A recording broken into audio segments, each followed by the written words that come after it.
করোনায় সর্বোচ্চ সংক্রমণের রেকর্ড, একদিনে আরও 199 মৃত্যু, সবচেয়ে বেশি ঢাকা বিভাগে।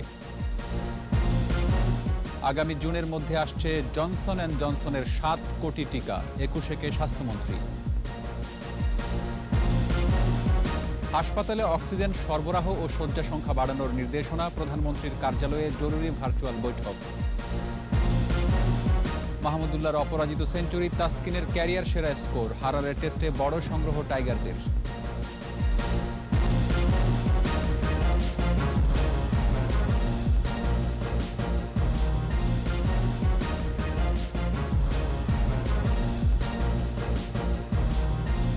শুনছিলেন first security Islami bank limited সংবাদ শিরোনাম। আমন্ত্রণ সন্ধ্যা 7:21 সংবাদে, সাথে আছি রক্তিম ত্রিপুরা। দর্শক, 21 টেলিভিশনের সংবাদ একই সাথে সরাসরি দেখতে পাবেন আমাদের ফেসবুক পেজ www.facebook.com/2124 অনলাইনে। একদিনে সর্বোচ্চ করোনা শনাক্তের খবর দিয়েছে স্বাস্থ্য অধিদপ্তর। গেল 24 ঘন্টায় নতুন শনাক্ত 11,651 আর মারা গেছেন 199 জন। শনাক্তের হার 31.62% এবং মৃত্যু হার 1.60। সবচেয়ে বেশি মানুষ মারা গেছেন ঢাকা বিভাগে 65 জন। রিপোর্টে আরও জানাচ্ছেন মোহাম্মদ নুরুন নবী।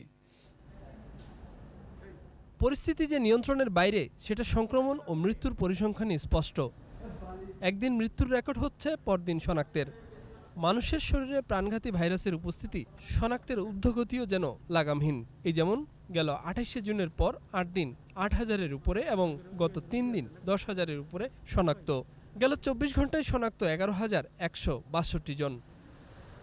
600-র অধিক পরীক্ষাগারে নমুনা পরীক্ষা হয়েছে 36,850 জনের।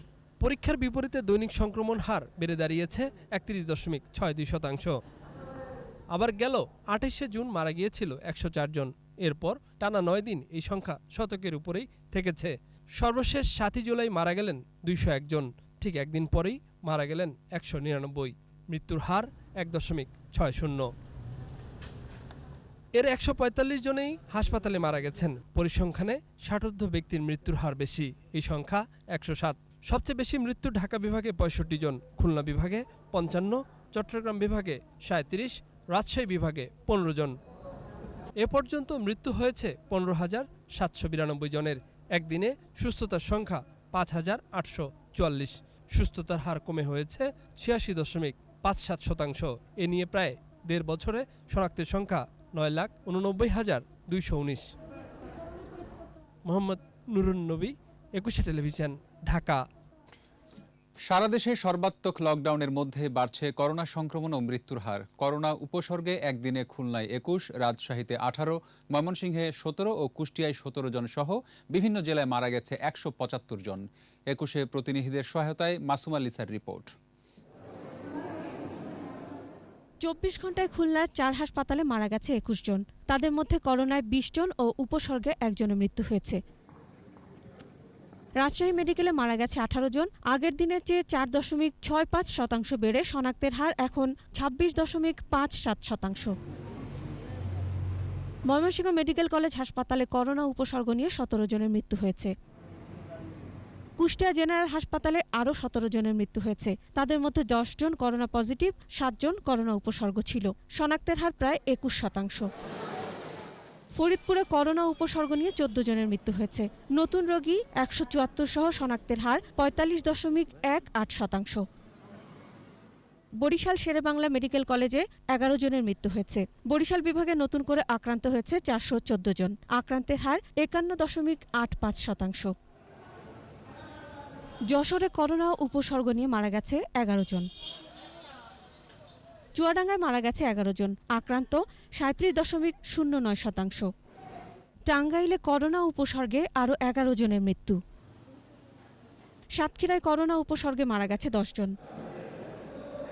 চট্টগ্রামে করোনায় 9 জনের মৃত্যু হয়েছে। সংক্রমণের হার 33.80%।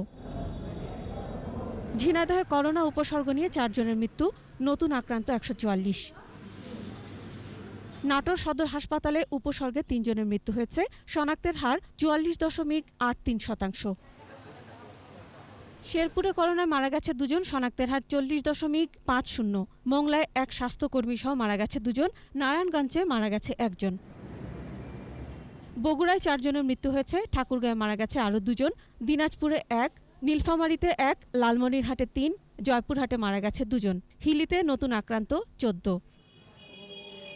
গাজীপুরে নতুন করে আক্রান্ত 220 জন, সংক্রমণের হার 27.19%। মাসুম আলিসা, 21 টেলিভিশন। শূন্য থেকে শুরু, তবে করোনা রোগী চিকিৎসায় দেশের বিভিন্ন হাসপাতালে শয্যার সংখ্যা এখন 16,000-এর উপরে। আইসিইউ বেড প্রায় 1200, কমপক্ষে 100টি হাসপাতালে নিশ্চিত করা হয়েছে সেন্ট্রাল অক্সিজেন। 6 শতাধিক ল্যাবে চলছে পরীক্ষা। এই অগ্রগতি গত 15 মাসে। এদিকে সাময়িক ছেদ পড়লেও বিভিন্ন উৎস থেকে আসছে টিকা। আগামী জুনের মধ্যে কোভ্যাক্সের আওতায় জনসন অ্যান্ড জনসনের 7 কোটি ডোজ টিকা আসছে বলে জানিয়েছেন স্বাস্থ্যমন্ত্রী। বিস্তারিত জানাচ্ছেন স্মৃতি মণ্ডল। করোনা সংক্রমণের 15 মাস পরে সর্বোচ্চ শনাক্ত আর মৃত্যুর রেকর্ড। মাঝে অবস্থার উল্লেখযোগ্য উন্নতি হয়েছিল, কিন্তু ভাইরাসটির ডেল্টা ভেরিয়েন্ট এবার ভয় ধরানো পরিস্থিতির সৃষ্টি করেছে। নতুন করে চ্যালেঞ্জের মুখে স্বাস্থ্য বিভাগ। গেল বছরের 8 মার্চ দেশে প্রথম করোনা রোগী শনাক্ত হয়। তখন ভাইরাসটির বিস্তার রোধে দেশব্যাপী সাধারণ ছুটি ঘোষণা করে সরকার। এতে সুফলও মিলে। প্রতিরোধের দিকে যেতে হবে, প্রিভেন্টিভ মেজারকে স্ট্রং করতে হবে, যাতে কিনা লোকে সংক্রামিত না হয়।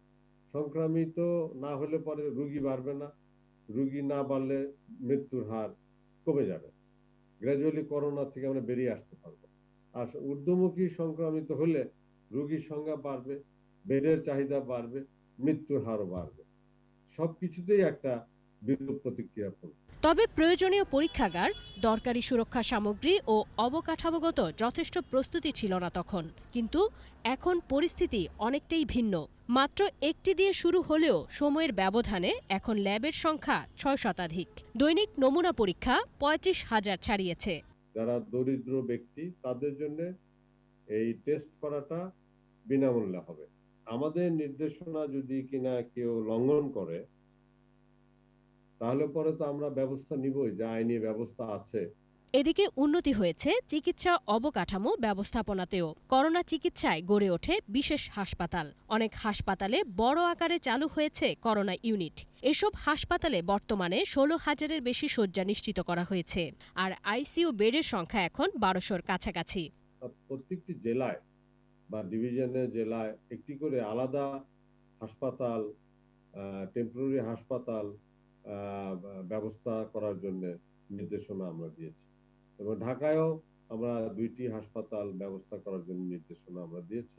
সেটা এখন থেকে কাজ শুরু হয়ে। শুরুর দিকে বেশিরভাগ হাসপাতালে সেন্ট্রাল অক্সিজেন ছিল না। সংকট ছিল সিলিন্ডার, কনসেন্ট্রেটর ও হাই ফ্লো নেজাল ক্যানোলার। কিন্তু এখন সারা দেশের 100টি হাসপাতালে সেন্ট্রাল অক্সিজেন সুবিধা নিশ্চিত করা হয়েছে। বেড়েছে অক্সিজেন প্রয়োগের অন্যান্য ব্যবস্থা। স্বাস্থ্য বিভাগ বলছে, প্রথম ও দ্বিতীয় ডোজ মিলে এখন পর্যন্ত 1 কোটিরও বেশি মানুষকে টিকা দেওয়া হয়েছে। প্রাপ্তবয়স্ক 80% মানুষকে টিকার আওতায় আনার উদ্যোগ রয়েছে সরকারের। বিভিন্ন উৎস থেকে আসছে টিকা। দেশেও উৎপাদনের চিন্তা করছে সরকার। আমাদেরকে জনসন অ্যান্ড জনসন অফার করেছে।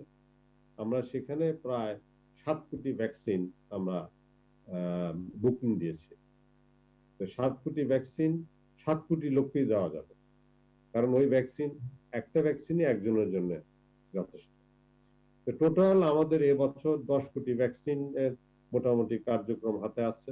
আগামী বছরের সেকেন্ড কোয়ার্টারে তারা দিতে পারবে, সেই প্রতিশ্রুতি তারা দিয়েছে। এদিকে করোনা রোগীদের চিকিৎসায় প্রয়োজনীয় সুরক্ষা সামগ্রী সরবরাহ সহ বিপুল সংখ্যক চিকিৎসক, স্বাস্থ্যকর্মী নিয়োগ দিয়েছে সরকার। তবু বিশেষজ্ঞরা বলছেন, যতই ব্যবস্থা নেওয়া হোক, মানুষ সচেতন না হলে পরিস্থিতি সামাল দেয়া কঠিন হবে। স্মৃতি মণ্ডল, 21 টেলিভিশন, ঢাকা। অ্যাস্ট্রাজেনেকার টিকার দ্বিতীয় ডোজ যারা পাননি তাদেরকে অন্য টিকা দেওয়ার বিষয়ে এখনও সিদ্ধান্ত নিতে পারেনি সরকারের টিকা বিষয়ক national immunization technical expert group NITAG. মিশ্র টিকার বিষয়ে বিশ্ব স্বাস্থ্য সংস্থা সহ আন্তর্জাতিক বিভিন্ন কর্তৃপক্ষের অনুমোদনের অপেক্ষায় তারা। আর মিশ্র টিকার গবেষণার জন্য প্রোটোকল পেপার জমা দিয়েছে IEDCR। স্মৃতি মণ্ডলের আরেকটি রিপোর্ট।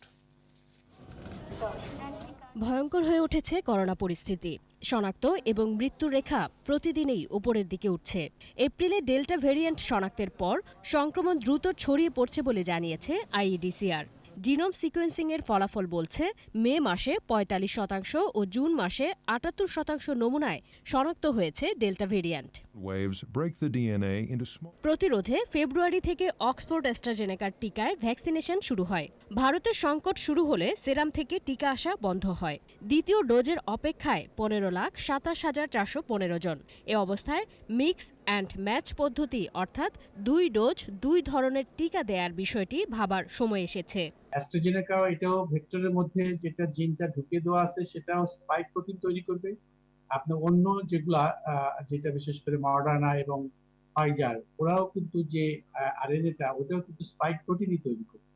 কাজে স্পাইক প্রোটিন হয়তো এদিক ওদিক হতে পারে, যার ফলে এটাতে কোনো সমস্যা হওয়ার কথা না। তবে মিশ্র টিকার বিষয়ে সতর্ক অবস্থানে টিকা বিষয়ক national immunization technical expert group NITAG. বিশ্ব স্বাস্থ্য সংস্থা এই ব্যাপারে কোনো রিকমেন্ডেশন দেয়নি দেওয়ার ব্যাপারে।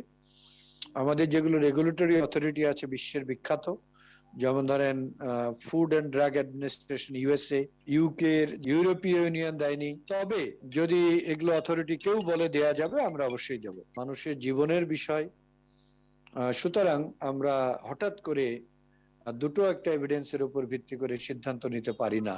টিকার মিশ্র ডোজ ব্যবহারে গবেষণার জন্য প্রোটোকল পেপার স্বাস্থ্য মন্ত্রণালয়ে জমা দেওয়ার কথা জানিয়েছেন আইইডিসিআর পরিচালক। আমরা যে প্রোটোকলটার সাথে জড়িত স্বাস্থ্য অধিদপ্তর এবং আমরা আইসিডিডিআরবি এবং এখানে অনেক প্রতিষ্ঠান অনেকগুলা প্রোটোকল জমা দিয়েছে, সুতরাং এটা একটা কম্পিটিটিভ প্রসেস এবং এই প্রসেসের মাধ্যমে যদি নির্বাচিত হয় আমাদের প্রোটোকলটা বিভিন্ন যাচাই বাছাইয়ের মাধ্যমে, তখন আমরা এই রিসার্চটা শুরু করতে পারবো এবং এটা সময় সাপেক্ষ। অ্যাস্ট্রাজেনেকার প্রথম ডোজ নেয়ার ৬ মাস পর্যন্ত দ্বিতীয় ডোজ নেওয়া যাবে। আর এই সময়ের মধ্যেই টিকা পাওয়ার ব্যাপারে আশাবাদী স্বাস্থ্য অধিদপ্তর। স্মৃতি মণ্ডল, ২১ টেলিভিশন, ঢাকা। সারা দেশের সব বিভাগ ও জেলা প্রশাসনকে হাসপাতালে অক্সিজেন সরবরাহ এবং করোনা রোগীদের জন্য শয্যা সংখ্যা বাড়ানোর নির্দেশ দিয়েছে প্রধানমন্ত্রীর কার্যালয়। প্রধানমন্ত্রীর কার্যালয়ের সঙ্গে বিভাগীয় কমিশনার ও জেলা প্রশাসকদের ভার্চুয়াল সভায় এ নির্দেশনা দেন মুখ্য সচিব ডক্টর আহমদ কাইকাউস। সারা দেশে করোনা ভাইরাসের প্রাদুর্ভাব রোধে জনগণের স্বাস্থ্য সুরক্ষায় জরুরি, করণীয় ও চলমান কার্যক্রম সমন্বয়ের লক্ষ্যে এই সভা হয়। এ সময় প্রধানমন্ত্রীর মুখ্য সচিব ডক্টর আহমদ কাইকাউস উপসর্গ বা লক্ষণযুক্ত ব্যক্তিদের ঘরে থাকার অনুরোধ করেন। প্রয়োজনে স্থানীয় প্রশাসন কর্তৃক আইসোলেশন নিশ্চিত করার নির্দেশ দেন তিনি।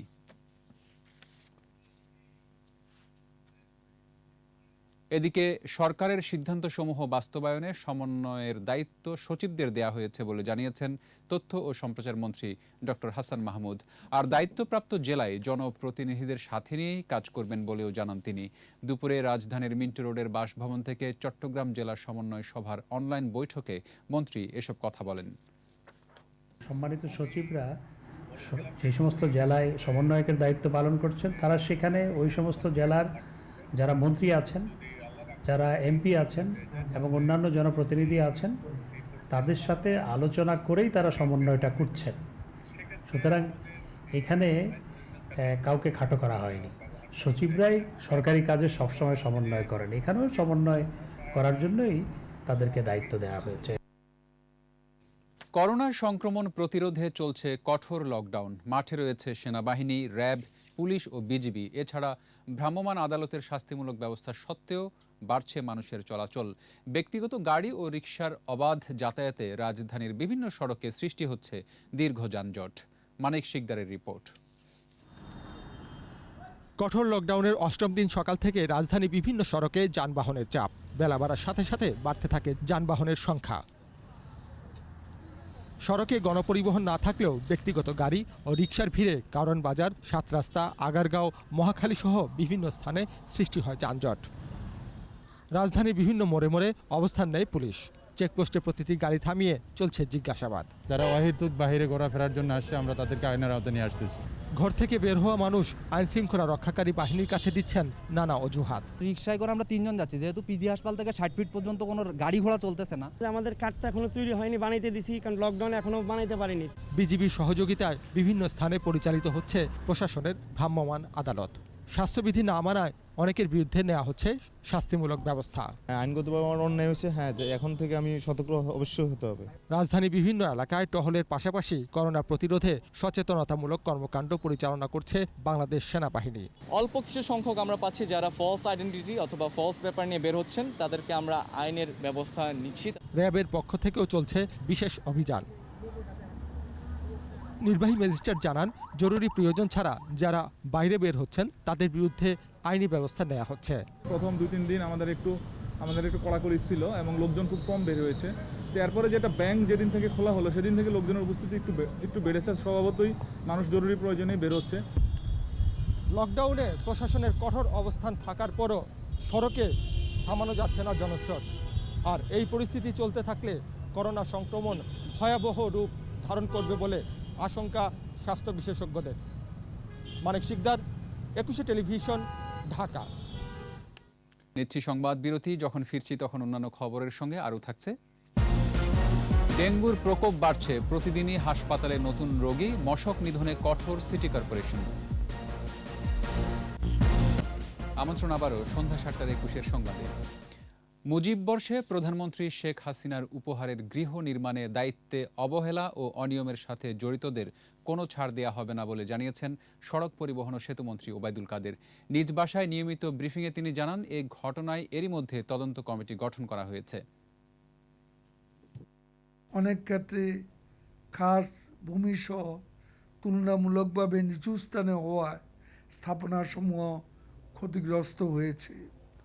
তারপরও বিশাল কর্মযজ্ঞের হিসেবের কথা ক্ষুদ্র অংশ ত্রুটি দেখা দিলেও যারা এই ত্রুটির জন্য দায়ী এবং দায়িত্বে অবহেলা অনিয়মে জড়িত তাদের বিরুদ্ধে শাস্তিমূলক ব্যবস্থা গ্রহণ করা হচ্ছে। খাদ্য সহায়তা নিশ্চিত না করে লকডাউন দেয়ায় সাধারণ মানুষের কষ্ট বেড়েছে বলে মন্তব্য করেছেন বিএনপি মহাসচিব মির্জা ফখরুল ইসলাম আলমগীর। একটি দেশে লকডাউনের কারণে সরাসরি ক্ষতিগ্রস্ত অভাবী মানুষকে ঘরে রাখতে হলে খাদ্য নিরাপত্তা নিশ্চিত করতেই হবে। বিশ্ব স্বাস্থ্য সংস্থার ঘোষিত স্বাস্থ্যবিধি মেনে চলার প্রধান নীতি স্টে এট হোম এর প্রধান উপাদান হচ্ছে ঘরে থাকা। অভাবী মানুষকে ঘরে রাখতে হলে তাদের ঘরে অবশ্যই খাদ্য পৌঁছে দিতে হবে। দেশব্যাপী চলমান লকডাউনে দরিদ্র মানুষের মাঝে ত্রাণ বিতরণ অব্যাহত রয়েছে। বৃহস্পতিবার রাজধানীর বিভিন্ন এলাকায় সেনাবাহিনী, পুলিশ সহ বিভিন্ন রাজনৈতিক এবং সামাজিক সংগঠন খাদ্য ও নগদ অর্থ বিতরণ করেছে। ব্যক্তি উদ্যোগেও অনেকে সহায়তা নিয়ে এগিয়ে এসেছেন। মাহমুদ হাসানের রিপোর্ট। করোনা মোকাবেলায় চলমান লকডাউনে দরিদ্র ও অসহায় মানুষের মাঝে ত্রাণ বিতরণ করেছে বাংলাদেশ সেনাবাহিনী। রমনা পার্ক এলাকায় ছিন্নমূল 100 পরিবারের হাতে এক সপ্তাহের খাবার তুলে দেন তারা। এর মাঝে যারা আমাদের কর্মহীন হয়েছেন তাদের নিত্য প্রয়োজনীয় খাদ্য সামগ্রী বিতরণ করছি। সিদ্ধেশ্বরী উচ্চ বিদ্যালয় মাঠে বাংলাদেশ দোকান মালিক সমিতি দুস্থদের মাঝে খাবার ও নগদ অর্থ বিতরণ করে। অনুষ্ঠানে সবাইকে বাসায় থাকার আহ্বান জানান পুলিশ প্রধান। সারা দেশে যেখানে সম্পন্ন আছেন, সচ্ছল আছেন, সামর্থ্যবান আছেন, দয়া করে এগিয়ে আসেন। সরকারি উদ্যোগের পাশাপাশি যদি আমরা সবাই মিলে হাত লাগাই তাহলে আমরা কিন্তু এই দুর্যোগ সাফল্যজনকভাবে ইনশাআল্লাহ আমরা বিজয়ী হব। রাজারবাগ পুলিশ লাইন্সে দুস্থ প্রায় 2000 মানুষকে ত্রাণ সহায়তা দিয়েছে পুলিশ নারী কল্যাণ সমিতি পোনাক।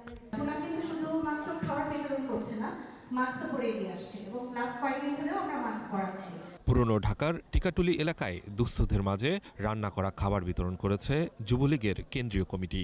ঈদ উপলক্ষে ত্রাণ সহায়তা অব্যাহত রাখার কথা জানান সংগঠনটির নেতারা। সারা বাংলাদেশে আমাদের প্রত্যেকটি ওয়ার্ড ইউনিয়ন থেকে আরম্ভ করে উপজেলা পৌরসভা থেকে আরম্ভ করে জেলা সর্বস্তরের নেতাকর্মীরা আমাদের নেত্রীর নির্দেশে মানুষের পাশে দাঁড়িয়েছে। এছাড়া রাজধানীর তেজগাঁও, 7 রাস্তা মোড়, খিলগাঁও, শাহজাহানপুর, কাকরাইল ও নয়াপল্টনে খাবার বিতরণ করেন যুবলীগের কেন্দ্রীয় ও মহানগরের নেতাকর্মীরা। লকডাউনের শুরু থেকেই সংগঠনটির ত্রাণ তৎপরতা চলছে। এদিকে ব্যক্তি উদ্যোগে মেহমানখানা গড়ে তুলে প্রতিদিন লালমাটিয়া এলাকায় 2 থেকে 2500 অসহায় মানুষের মাঝে রান্না করা খাবার বিতরণ করছেন কয়েক তরুণ তরুণী। বাসা থেকে 100-200 প্যাকেট নিয়ে যেতাম, বাচ্চাদের জন্য খাবার নিতাম। এভাবে কিভাবে 500, 1000, 2000, এখন 3000-এর উপরে মানুষ। করোনা মহামারীর এই দুর্দিনে অসহায় মানুষের সহায়তায় সব রাজনৈতিক ও সামাজিক সংগঠনের পাশাপাশি বিত্তবানরাও এগিয়ে আসবেন, এমন প্রত্যাশা সবার। মাহমুদ হাসান, 21 টেলিভিশন, ঢাকা। গেল বছরের চেয়ে এবার ডেঙ্গুর প্রকোপ অনেক বেশি। স্বাস্থ্য অধিদপ্তরের সংক্রামক ব্যাধি নিয়ন্ত্রণ শাখার পরিচালক জানান, চলতি বছরের শুরু থেকে ৮ জুলাই পর্যন্ত সারা দেশের হাসপাতালে ডেঙ্গু রোগী ভর্তি হয় ৬০১ জন। আর জ্বর হলে পরামর্শ ছাড়া ওষুধ না খাওয়ার কথা বলছেন চিকিৎসকরা। অন্যদিকে ডেঙ্গু রোধে মশক নিধন অভিযানে কঠোরতার কথা জানায় সিটি কর্পোরেশন কর্তৃপক্ষ। মফিউর রহমানের রিপোর্ট। চলতি বর্ষায় আবারও ডেঙ্গুর প্রকোপ বেড়েছে। গেল ২৪ ঘন্টায় হাসপাতালে নতুন ভর্তি ৩৬ জন।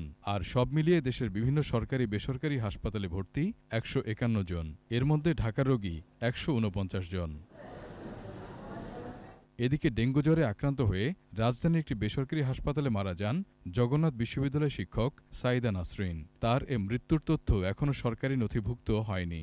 এডিস মশার কারণে যে ডেঙ্গুটি হচ্ছে সেটিরও কিন্তু সংখ্যা অন্য যে কোনো সময়ের তুলনায় এই মুহূর্তে আমাদের কাছে মনে হচ্ছে যেন একটু বেড়ে গেছে। এই পর্যন্ত সরকারিভাবে আমাদের কাছে মৃত্যুর কোনো রিপোর্ট এখনো আমাদের কাছে আসেনি। হাসপাতালে জ্বর নিয়ে যারা হচ্ছে সেগুলোকে আমরা রুটিনলি রিভিউ করি। ডেঙ্গু উপসর্গ নিয়ে প্রতিদিনই হাসপাতালে নতুন রোগী আসার কথা জানিয়েছেন চিকিৎসকেরা। বহির্বিভাগে ডেঙ্গুর যে লক্ষণগুলো আছে এই লক্ষণগুলো নিয়ে বেশ রোগী আসছেন। গতকাল আমাদের প্রায় বেশ কিছু রোগী আসছেন। এরই মধ্যে ৪৪টি মাতৃসদন কেন্দ্রে ডেঙ্গু পরীক্ষার কিট দেওয়া হয়েছে বলেছেন ঢাকা উত্তর সিটির মেয়র। ঢাকা উত্তর সিটি কর্পোরেশনের ৪৪টা স্বাস্থ্যকেন্দ্রে ডেঙ্গুর কিট বিনা পয়সায় দেওয়া হয়েছে। আপনারা অনলাইনের মাধ্যমে গিয়ে আপনারা স্বাস্থ্যকেন্দ্রে গিয়ে আপনার পরীক্ষা করতে পারবেন। কারো বাড়িতে এডিস মশার লার্ভা পাওয়া গেলে জরিমানার পাশাপাশি আইনানুগ ব্যবস্থা নেওয়ার কথা জানিয়েছেন দক্ষিণ সিটির প্রধান নির্বাহী। যে জায়গায় একবার লার্ভা পাওয়ার পরে যদি ওই একই জায়গায় যদি আবার এডিস মশার লার্ভা পাওয়া যায় এবং তারা যদি সচেতন না হয় তাহলে আমরা ড্রাস্টিক অ্যাকশনে যাব। আমরা জরিমানার পরিমাণ শুধু বৃদ্ধি করব না, আমরা প্রয়োজনে অন্যান্য আইনানুগ ব্যবস্থা আমরা নিব। ২ সিটিতে মশা নিধন কর্মীরা নিয়মিত ওষুধ ছিটাচ্ছেন। মফিউর রহমান, ২১ টেলিভিশন, ঢাকা। বছরের প্রথম ৬ মাসে বেশিরভাগ ব্যাংকেরই উচ্চ পরিচালন মুনাফা হয়েছে। গতিশীল বৈদেশিক বাণিজ্য, উচ্চ রেমিটেন্স প্রবাহ, সরকারের দেয়া সুদ ভর্তুকি, আমানতের সুদ কমে যাওয়া সহ আরও কিছু কারণে ব্যাংকের মুনাফা বেড়েছে বলে মত বিশেষজ্ঞদের। খেলাপি ঋণ নিয়ন্ত্রণের পাশাপাশি ব্যবসা বাণিজ্যে গতি থাকলে বছর শেষেও বেশিরভাগ ব্যাংকের মুনাফা বাড়বে বলে প্রত্যাশা তাদের। মেহেদি হাসানের রিপোর্ট। করোনা মোকাবেলায় নানা বিধিনিষেধের মধ্যে চলছে দেশ, কিন্তু খোলা শিল্প কারখানা। গত ৩০ জুন শেষ হওয়া সর্বশেষ অর্থবছরে রপ্তানি আয় বেড়েছে ১৫%। পাশাপাশি দেশে এসেছে রেকর্ড ২৪.৭৭ বিলিয়ন মার্কিন ডলারের রেমিটেন্স।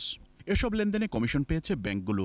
পাশাপাশি আমানতে সুদের হার ২ থেকে ৩% নেমে যাওয়ায় কমেছে তহবিল ব্যবস্থাপনা খরচ। এমন বাস্তবতায় বছরের প্রথম ৬ মাসে ইসলামী ব্যাংক ১০২০ কোটি, ডাচ বাংলা ৫০৪ কোটি, পূবালী ব্যাংক ৫০৩ কোটি, ব্যাংক এশিয়া ৪৮৪ কোটি, সাউথ ইস্ট ব্যাংক ৪৭২ কোটি, ইস্টার্ন ব্যাংক ৪৫০ কোটি, মার্কেন্টাইল ব্যাংক ৩৫৮ কোটি, এক্সিম ব্যাংক ৩৪০ কোটি, আইএফআইসি ব্যাংক ৩২১ কোটি এবং আল আরাফা ইসলামী ব্যাংক ৩১০ কোটি টাকা পরিচালন মুনাফা করেছে। অন্যান্য ব্যাংকের মুনাফার চিত্র প্রায় একই। যে রেটে ডিপোজিট রেটটা পড়ে সেই রেটে কিন্তু লেন্ডিং রেট পড়ে নাই। আমাদের স্প্রেড বোধহয় 2.94 ছিল একই সময় গত বছরে, এটা এখন হয়ে গেছে প্রায় 3.22।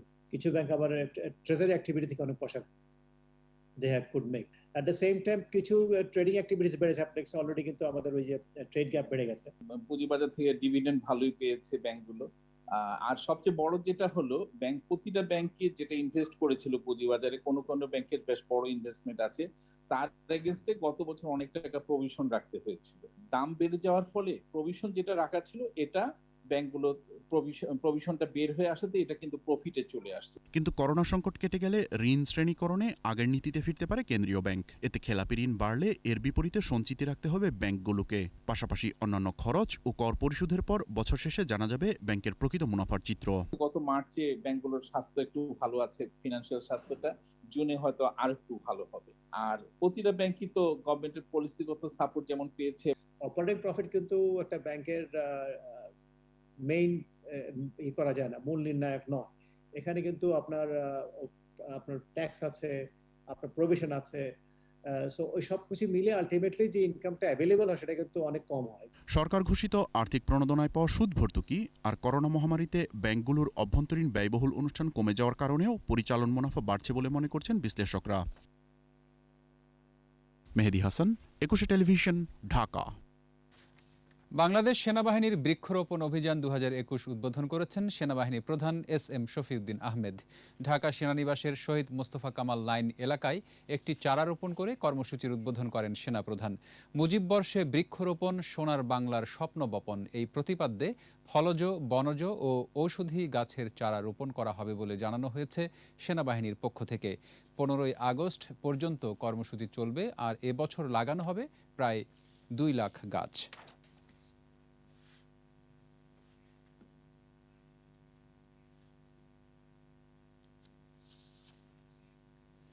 আরেকটা সংবাদ বিরতি, যখন ফিরছি তখন অন্যান্য খবরের সঙ্গে আরও থাকছে। প্রেসিডেন্ট খুন হবার পর হাইতিতে জরুরি অবস্থা, সব ধরনের সহায়তার আশ্বাস যুক্তরাষ্ট্রের। আমন্ত্রণ আবারও সন্ধ্যা 7:21 সংবাদে। প্রায় 62 লাখ টাকার জাল স্ট্যাম্প সহ 2 জনকে গ্রেফতার করেছে র্যাব। সকালে রাজধানীর পুরান ঢাকার তাঁতিবাজার এলাকায় অভিযান চালিয়ে তাদের গ্রেফতার করা হয়। সংবাদ সম্মেলনে র্যাব 10-এর অধিনায়ক মাহফুজুর রহমান জানান, চক্রটি গেল 4 বছর ধরে এই কাজ করে আসছে। গ্রেফতারকৃতদের বিরুদ্ধে এর আগে নারায়ণগঞ্জে একই প্রতারণার দায়ে মামলা রয়েছে। চক্রের বাকি সদস্যদের ধরতে অভিযান অব্যাহত রয়েছে বলেও জানানো হয়।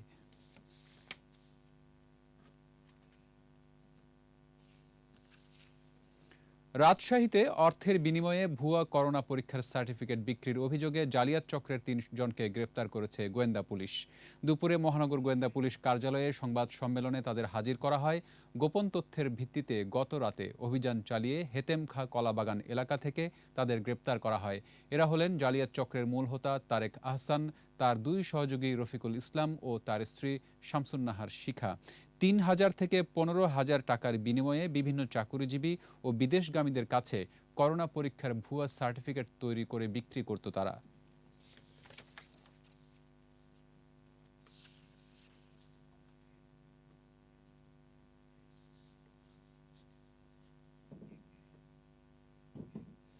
এবার SIBL ব্যবসা বাণিজ্যের খবর।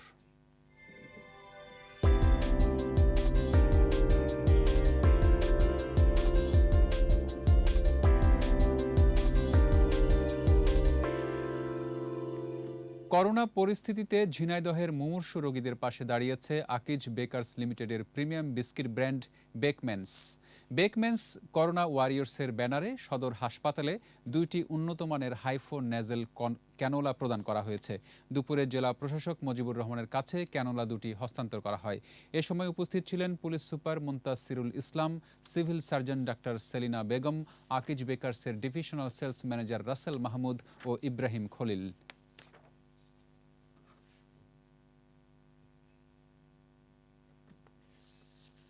আর এরই সাথে শেষ করছি সন্ধ্যা 7:21 সংবাদ। যাবার আগে first security Islami bank limited সংবাদ শিরোনামগুলো আরও একবার। করোনায় সর্বোচ্চ সংক্রমণের রেকর্ড, একদিনে আরও 199 মৃত্যু, সবচেয়ে বেশি ঢাকা বিভাগে। আগামী জুনের মধ্যে আসছে জনসন অ্যান্ড জনসনের 7 কোটি টিকা, 21কে স্বাস্থ্যমন্ত্রী। হাসপাতালে অক্সিজেন সরবরাহ ও শয্যা সংখ্যা বাড়ানোর নির্দেশনা, প্রধানমন্ত্রীর কার্যালয়ে জরুরি ভার্চুয়াল বৈঠক। মাহমুদুল্লাহর অপরাজিত সেঞ্চুরি, তাসকিনের ক্যারিয়ার সেরা স্কোর, হারারে টেস্টে বড় সংগ্রহ টাইগারদের।